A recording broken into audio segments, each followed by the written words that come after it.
Euzu billahi mineşşeytanirracim. Bismillahirrahmanirrahim. 70. sure Ma'arij. Mekke'de nazil bo'lgan 44 oyat. Nayt şefqatlik, mehribon Allohning ismi bilan boshlayman. Bir tiliguvchi, ya'ni Nazr ibn Haris kofirlarga cho'qim bo'ladigan azobning tushishini tiladi. O azobni hech odam qaytara olmaydi. O azab o'rlash yo'llarining egisi Alloh tarafidan bo'lgan farishtalar va ruh, ya'ni Jibril Allohga shundoq bir kunda o'rlaydiki, kunning uzunligi 50 ming yil keladi. Ey Muhammad, qavmingning yetkizgan arziyatlarga chiroyliqcha sabr qilgin. Ular o azobni yiroq deb qaraydi.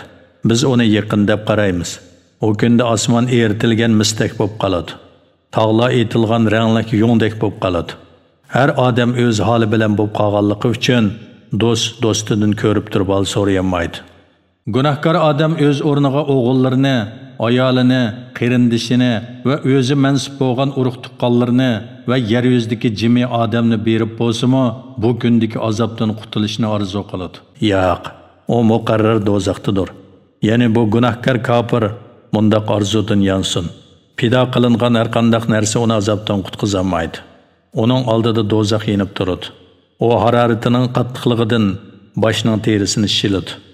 O haqdan yuz o'rib buralgan va pul-mol yig'ib saqlagan, uningdan Allohning va miskinlarning haqqini ado qilmaganlarni chaqiradi. İnsan haqiqatan chidamsiz yaratildi.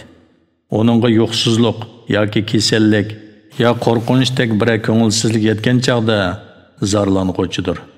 Bir yaxshilik yetgan chaqda bexillik qilg'uchidir. Faqat tuvandikilar buningdan mustasno.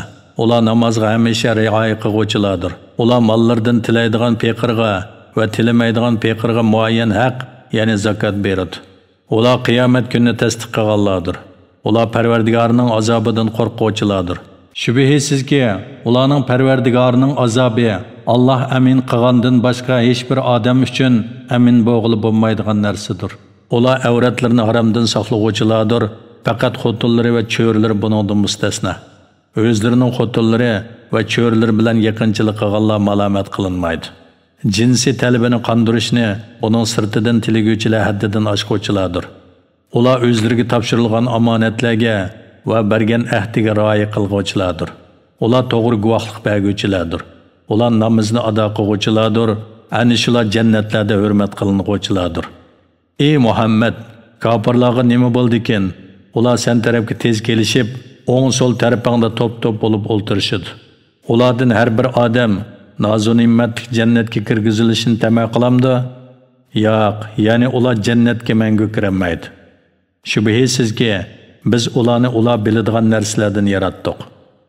Mashriqlarning va mag'riblarning Parvardigori bilan qasamki, ularni ulardan yaxshiroq amallar bilan almashtirishga, ya'ni ularni halok qilib o'rniga ulardan ortiq va Allohga itoatchan bir qavmni keltirishga biz albatta qodirmiz.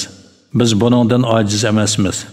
Ey Muhammad, ularni qo'yvatgin, toki ular va'da qilingan kunga muloqot bo'lganga qadar botilga cho'msin, dunyosida o'ynasin.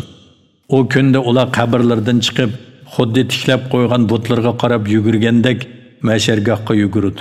Ular Allohdan o'yilib yuqori qarayolmaydi. Ularni xo'rliq o'rib oladi. Ana shu ularga va'da qilingan kundir.